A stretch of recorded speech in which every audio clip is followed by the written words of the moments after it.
Hi guys, I need to do a ramble session. Okay, so um I thought that Daddy gave me the weekend off because things had settled down and it was really quiet, and he gave me a beautiful weekend.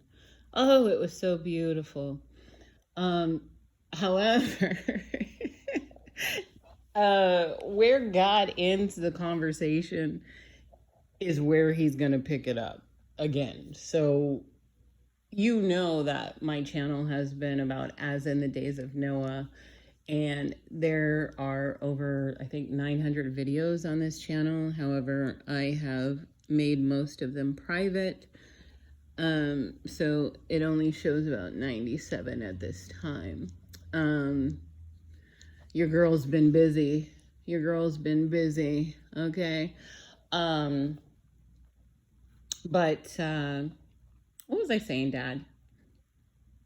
Oh, yes. Okay.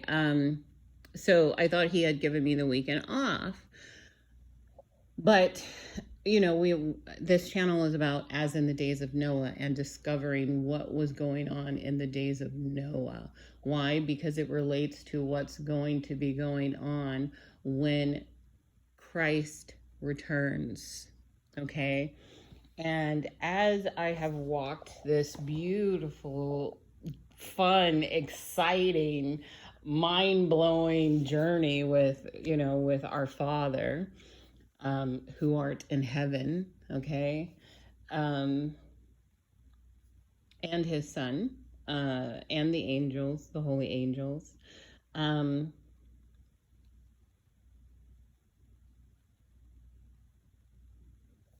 it's just been very interesting because, I have spoken about, with the permission of Dad, about the different types of transformations.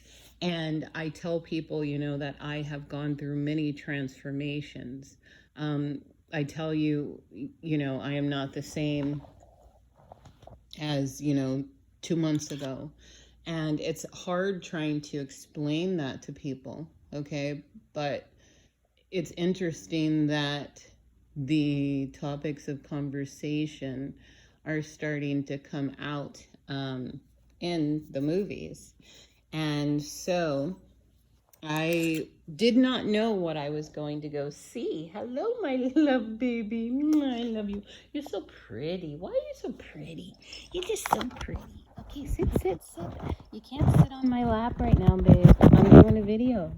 You can have half the lap, okay? But not the whole one. Oh, so you're just gonna get down. Anyways, I love my animals. I love my puppy dog. I love her so much. Thank you, God, for my dog. Anyways, so we've talked about many different types of transformations. There's transformations on both sides, good and evil, okay? And it's like we really don't stop to think, what really is the knowledge of good and evil? What is that? And then, like when God pronounces judgment upon the whole world, he basically says that everything is corrupt. He even says that the earth has corrupted itself. He was just ugh. And he was sorry that he made this creation, because it was evil constantly. The only thing that was halfway decent was Noah. Okay? And when he says that he was perfect, he means he was what he created in the garden. Okay? We have gone on such a beautiful journey with God. Like, I've talked about the pre-Selenites, the people that existed before the moon. I've spoken about, Eve's rightful position in the garden. She wasn't doing dishes. She wasn't washing clothes. She wasn't even having children, okay? Because as far as we know, sex didn't happen until after the fall. Okay? But there may be something there. There may be something there. There may be something there, but Daddy doesn't want me to cover it. And I don't think I could cover it in a way that would do it justice. So we're just going to leave that right where it is, okay? According to the Word of God, it says Adam knew his wife after they got kicked out, okay? There was a fall that there were two falls that happened. The fall of the cherubim, known by many names, and then the fall of Adam, right? And then the only one that is offered redemption is the seed of Adam. And we know that there is a war that is going on between the seed of the serpent and the seed of Adam and Eve. All right. So, as in the days of Noah, God has been so amazing by just laying out everything, and He still hasn't told us everything, but we're getting to where, to where He wants us to be. And He doesn't have to tell us everything. Okay. He doesn't have to tell us everything. The Bible is good enough for you to make your decision. I'm going to say it again. The Bible is good enough for you to make your decision. And if you never even open the Bible, guess what else is good enough for you to make your decision?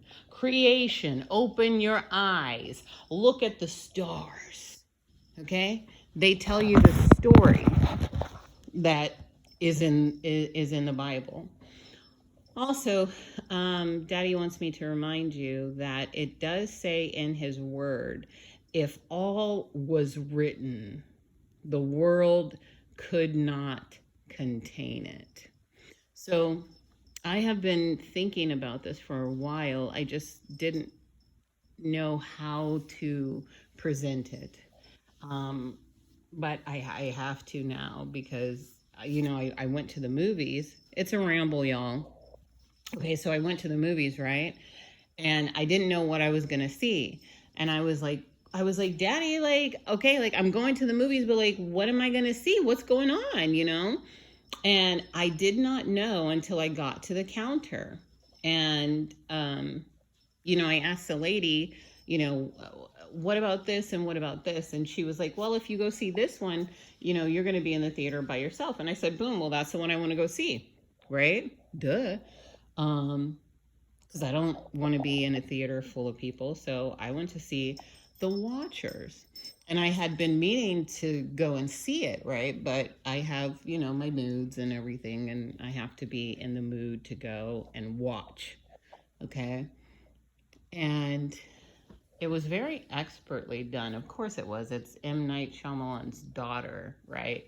And that was another sell point because I was like, ooh, I want to see the female side of the storytelling, and you don't know that they're fae or fairies until the very end. All right, and then it goes into the half breed and the bloodline, and I just was like, oh my gosh, because one of the things that my angels speak on and have spoken on since the beginning of our relationship, where I could speak to them, they always talked about the half breeds, and I tell people all the time, I'm like, angels are not politically correct. They will hurt your feelings, not on purpose. They're not out here trying to hurt people's feelings on purpose, but when they speak to me, there is no filter.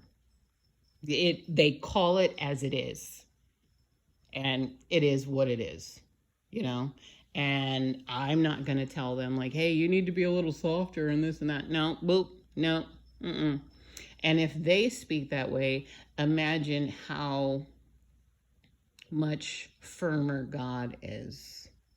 Okay, I tell people all the time, when you are in the presence of God, you don't have time to think.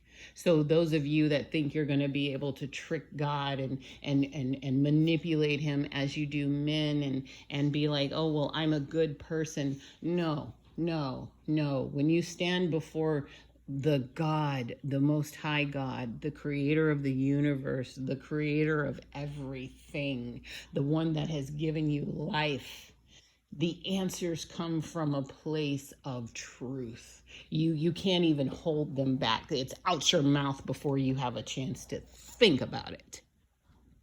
Okay? So he is a rightful judge. He is a just judge. He is a fair judge. He is a good judge. So whatever sentence you were given, trust me, you earned it. Okay? We all earn it. We all earn it. And Daddy is bringing so much to me. Oh my goodness. So he's talking about, we have a choice of walking with God, because it tells you in the story of Enoch that Enoch walked with God, but he didn't walk with him until he was a certain age. Okay. Same with Noah. Noah didn't walk with him until he was a certain age. But once they walked with God, they were all the way in. Abraham walked with God. Moses walked with God. David walked with God. Adam and Eve walked with God in the cool of day. Okay? I mean, God gives us what we need. He really does. Now, it's his grace that he is giving us the filler part of the story. But a couple videos back, God showed me that there were 35 different races of the Nephilim. Okay? And I remember a conversation that I had with that I had with the son. Come here. I had with the son a long time ago, and he was trying to tell me of these things, and I am who I am. I cannot hide who I am, even in the presence of God. So I am a very sassy, quick-witted type of person. And so God shared something with me about my bloodline. And I just looked at him, and I was like,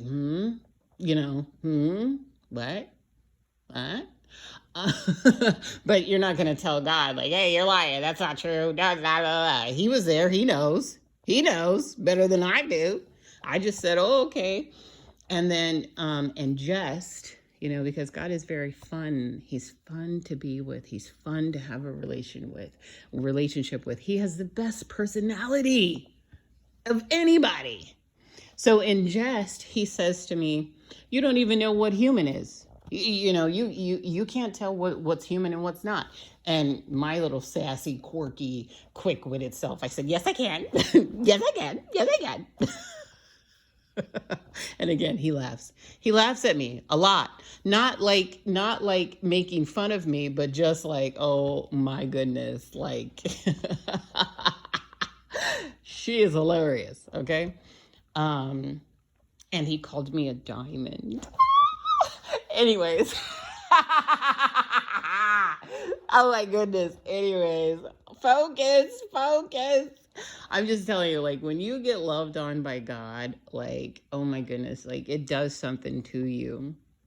Like, it really does. Like, it just does something to you. Like, somebody could walk up to you and be like, you are so ugly.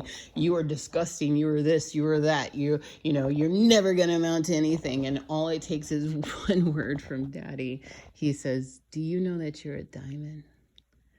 And you might not be able to translate what it means to others, but inside of you, oh, it just feels so good. It feels so warm. God called me a diamond. But it was like, a metaphor. It was a metaphor. Anyways, we're not talking about me. So in jest, he just was like, you can't even tell. And, my little smart mouth self, I was like, yes, I can. Yes, I can. Yes, I can. And now I'm like, I don't know. I don't know. Because more and more is starting to come out. Um, they are not called fairy tales. I am renaming them Nephilim tales. That's what they are, the Nephilim tales. Okay. Brothers Grimm is code for Grimoire. Okay. Those are not fairy tales. The fairies may have kept them, the fairies may have passed them down. And it's interesting because when I look back on my childhood, I was groomed for what I'm doing now. You know, like my father definitely was a man of God. Um, but he loved, fun things that kids love. And like he introduced me to a lot of the stuff that I talk about today, not like in a creepy type of way, but like, oh, isn't this cool? And he would share like things from his childhood with me, and I would sit on the couch and I would watch it with him. And, like he loved cowboys and Indians and history. He loved history. He loved, and he was never like pushy with it. He put the seed there and he knew it would grow. Because I remember being a child and I would love, oh, I love to be with my dad after he spoke on Sunday. I would slap at people because I'm told that I was a really cute kid. And I just remember feeling suffocated from people because they always wanted to hold me. They always wanted to basically just possess me. And I never liked it. So I would slap at them and I would say, no. And then I would run to my dad. And I would just, hold on to my dad's leg because my dad was really tall. He was like 6'7", 6'9". I can't remember exactly, but he was very tall man. And so I would just hold on to the lower half of his leg, and it was my way of hearing about God, and then I would never sit with the kids. Never. I was always at the grown-up table. I would sneak over there. I would find excuses to be over there because I didn't like what the kids were talking about. I was like, listen, you guys are eating crayons and licking glue. There's a whole conversation about God and the Bible and angels and devils and demons and stuff going on at the grown-up table. I'm going over there. I'm going over there. Right? So I would just love to listen to my dad, and I never betrayed the people that or the what the conversations were about. Very respectful at a young age. I must say that about myself. However, me and my sister, we did we did get into mischief. And if she ever listens to this, she will laugh so hard. My dad would have us help with preparing communion. We were not regular children, you guys. We just weren't, okay? We were interested in temple stuff. And so I remember we would go with my dad to buy the stuff, and then as we're buying the stuff, he would tell us about this is what this represents and this is what this means, and you can't partake of it until you are a part of God's kingdom. And my mom and dad were very good at that foundation, laying the foundation, and just letting it grow. But my dad had this fun side to him that people that knew him got to know, but it wasn't like he didn't let his hair down like he did with, my mom and me and my sister. And so my dad would take me and my sister to the movie store. And at that time, you know, it was like Blockbuster, Hollywood Video, other places, and they had like different parts of the store. And the one that we would go to had like special effects. So like it had the scary section, and I always wanted to go in there. And then like my dad would go with me, and he would be like, hey, you guys, like, we need to watch the vampire stuff, and we need to watch the werewolf stuff.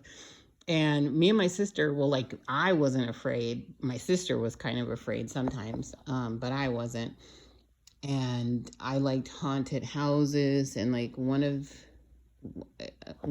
my most favorite memories with my dad is going through the House of Horrors. And because my dad was like so big, grown men were crouching behind us, and they were not going through because they wanted to go behind my dad, because nobody was gonna mess with my dad. Like, you had the characters coming out before my dad got there, and they were just like, go ahead, not because he was like threatening anybody, but he was a big guy, and nobody wanted to scare him, because it was like, if he reacts, he's protecting his daughter, it's going to be interesting. But anyways, I don't even know how I went on this tangent, but y'all, this is a ramble. So, the Fae folk, yes, let's get back. So there's 35 different races of the Nephilim, okay? And there are people out here that say, well, that just means giant. That just means giant. I think it means a lot. Okay? I think that as we go back into the future, yes, that's another term that I coined for talking about the days of Noah. I think we are going to discover that we have no idea the types of things that were going on during those days. But it's interesting because, they had a scroll in the movie. And basically the scroll told the whole story of the Fae folks. So they said that the Fae folk came down, okay? They came down, and that the people worshiped them as gods, and that the people had relationships with the Fae folk, and then they created the half-breeds. And then the half-breeds and man, they got upset with the Fae folk, and so they built a tomb for the Fae folk in this forest, and they cursed them, and they buried them in the tomb. Okay, so if we go to the book of Enoch says that God pronounced judgment on the fallen ones that took an oath to have children, and that he buried them underground, and it gives you the names where he buried them. There are 4 of them in the Euphrates River, but there is also others in, I think it's the Dudel Desert. Nobody ever talks about that, but that is where the Azazel goat would be let go, and I hopefully you guys watched that video, because God took over that, and that was amazing. He was basically saying that the goat taunts Azazel with the sins that it takes from the children of Israel, because the children of Israel, they transfer all of their sins to Azazel. So they call that goat Azazel, and then they send it out into the wilderness. And that goat finds its way to the desert of Dudel. And then when it gets to Dudel, it just tells Azazel, this is what you are going to be judged for, because you taught it to them. They will not be held accountable for it. You will. And when you put that together, even though I didn't need to know all the details in order to put it together, I was like, yo, I committed a crime and somebody else died for my sins. Okay, thank you. I'm gonna take the free gift. But when you get that revelation of the beauty of how strategic God is with his enemies. Ooh, can you imagine the mind games that is going on with Azazel? He's trapped in darkness, and then he hears the of the goat, and then as the goat gets closer, that goat starts saying, all of the sexual sins, all of the murders, all of the abortions, all of the witchcraft, all of the hatred, all of the wars, all of the, the malice, all of the disrespect, all of this is upon your head, Azazel. And I believe that the goat goes on to live, but he sends the message. He sends the message. But back to the Fae folk, the scroll, right?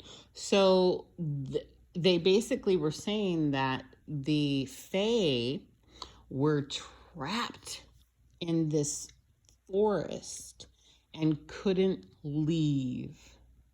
So let's think about that. It's not a forest in the book of Enoch. It's the earth that they can't leave, the Nephilim, right? And they will never return to where they came from because they were cursed, right? Okay, so when I was a kid, my whole childhood prepared me for this. The poltergeists, all the vampire movies, all the exorcism type movies, all the Night of the Demon movies, all the Crypt Keeper, Fright Night, all of it. Nightmare Before Elm Street, all of it.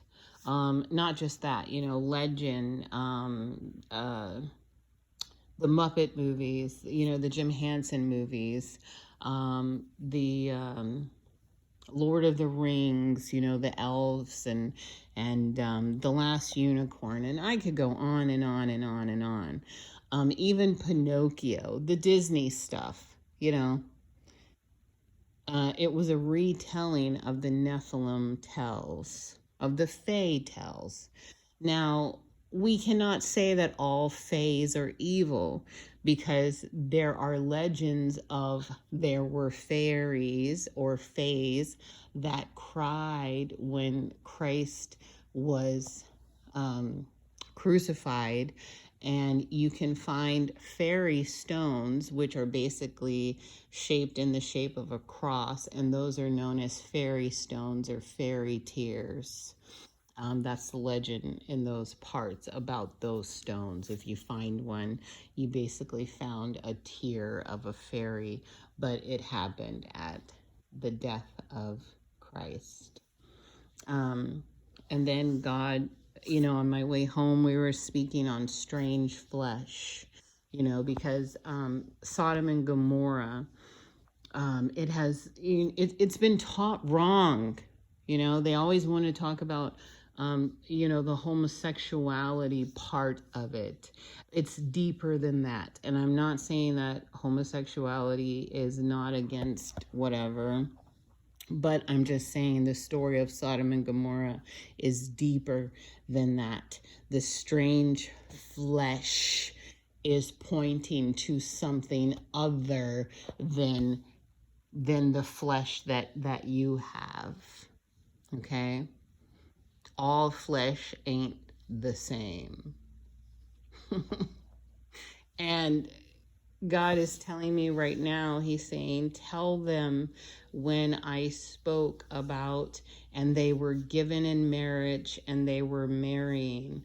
It means that they were intermarrying. They were still um, intermarrying, the angelic and the human, and they were still marrying each other, as in the days of Noah. Um, but the Fae folk, I've looked into them before, and I always tell people that are fascinated with them. I always say, be very careful with the fairies. And those that are like myself, that are in the circles that I am in, some of them that have had experience with fairies, they will laugh and they will get closer to me and they will lean in and they will whisper, how do you know that they're evil? And I say, well, they're mischievous, you know they're mischievous. But the interesting thing was, there was a half breed, so they called her, or it, Daybreak, because she was allowed to walk in the day. And it's interesting, right? That a lot of these Nephilim tells, the creatures only come out at night. They come out under darkness, or they live underground or in the ground, but they're always watching the humans. Why? Because humanity is the closest that they can get to God. I'm going to say that again. Humanity is the closest that these Nephilim creatures and half-breeds can get to God. But if that human doesn't know its rightful place, it will allow the Nephilim and the half-breeds, the fairies, the different types of angelics that are not keeping their first estate. It will allow them to trick them out of the human's estate. And it's just all very, very interesting. And I knew as a child, I just had this other sense. And my sister and I, we would talk about it. We would talk about it, you know. But we just knew. And how God says, be like children. Well, how are children? You tell them fairy tales, they believe it. They don't have to see it, they believe it. Now that's dangerous, because you can tell children lies. However, children can find the truth. They can. But that movie, if you haven't seen it, I suggest you go see it. It was a very, very, very good movie. And it's just interesting how that was spoken about, how the Fae married the humans, and then they had half-breed children that were masters at magic and science and arts. And the guy was speaking about, how do you find the half-breeds? Whatever happened to the half-breeds? And it was hinted at, that they live amongst the humans, and only the half-breeds know that they're half-breeds, or those that are called to a position of priest or priestess, they will know as well through the Holy Spirit. And how do I know this? Because multiple times we saw it with Enoch, we saw it with Noah, we saw it with Moses, we saw it with Solomon. They are learned from the holy as well as the fallen, and they communicate with both.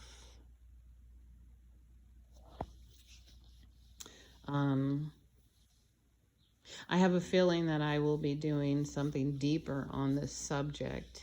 However, I just had to have a ramble session and get that out. So thank you so much for listening to this. Oh, yes. Okay. Before I go, he wants me to point out Pan and the way that looked. Pan, the god Pan. And he stood for all kinds of fornication and different types of sin. And when you look at a fairy, it does look angelic, doesn't it? Yes. Yeah, it does. However, we cannot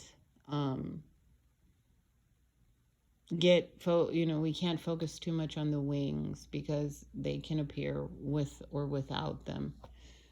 And most of the sightings that you see or that people see or that are spoken about, they don't have wings. And I'm talking about the angelics when they are sighted here amongst us, because if something had wings and it came to you, you would know, so when it says that you entertain angels unaware, it's because they look like man, or man looks like them. I always have to correct myself when I say they look like man. No, man looks like them. We were made in their image, but we were made in the image of God. And that's why, I mean, when you really get it, you're not going to want to be a mermaid. You're not going to want to be a fairy. You're not going to want to be a werewolf. You're not going to want to be a vampire. You are going to stand proud in your human qualities. Don't get tricked out of your rightful place. Okay? And so we were talking about Pan, and then he wanted me to mention in the Bishop's Bible, that's the Bible that came before the King James Version, the word pygmy is in there. That's just like you can find the word unicorn in the Bible. And you can, the Bible speaks on different types of creation. However, people may not be paying attention or have understanding of what actually is being spoken about, because that's just like God let us know that Tyre, or the king of Tyre, is the biblical name for Atlantis. And God told me that all of these creatures were in Atlantis or Tyre. Also, I was, in communion with God, and he pressed it upon my spirit, a deeper understanding of what happened when Noah's grandson ventured off and then came upon the writings of the fallen ones. Basically, his grandson knew. Why? Because Noah and the people that were on the ark they came from the pre-flood world. So they would speak on the pre-flood world, and they spoke on, how there were inscriptions, you know. And so he knew that there were inscriptions, and he set out purposely to find them. And then when he found them, he hid them, and he did not tell Noah. Yep. Um, but, as in the days of Noah, so shall it be. Oof. There was a lot going on in the days of Noah. All right, y'all. I will be back later.